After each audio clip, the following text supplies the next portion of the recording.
Սովետական դպրոցը թերթ էր սովետական Հայաստանում կամ խորհրդային Հայաստանում, քանի որ այդ բառը խորհրդային կամ մտնում կամ դուրս էր գալիս սիստեմատիկաբար։ Այդ թերթը շատ ուսուցիչների ստիպում էին բաժանորդագրվել, եւ շատ ուսուցիչներ բաժանորդագրվում էին, մի մասը ուզելով, մի մասը չուզելով, բայց ես հիմա կպատմեմ մի բան, որ այդ թերթում երբեք չէին տպագրի։ Դպրոցում սովորելու ժամանակ ունեինք մաթեմատիկայի ուսուցչուհի։ Եթե չեմ սխալվում, կարծեմ նաև մեր դասղեկն էր։ Մի օր մտավ դասարան, ձեռքին մի քանի պարկ, փոքրիկ պարկիկներ էին։ Դրեց սեղանին, ապա պարկերը սկսեց ցույց տալ, ասելով. ով որ սրանից հետո դասը չպատասխանի,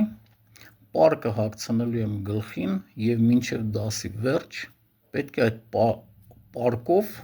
գլխին հագցրած նստի։ Այդ պրակտիկան իրոք կիրառվեց, բայց ընդամենը երևի մի քանի օր կամ ամենաշատը մեկ շաբաթ։ Դրանից հետո ինչու չկիրառվեց։ Երեխաները այդպես էլ չիմացան։ Չեմ ուզում ինչ-որ բաներ հորինել։ Մեկ էլ դպրոցի մասին լսել եմ այսպիսի բան, որ եթե ինչ-որ աշակերտ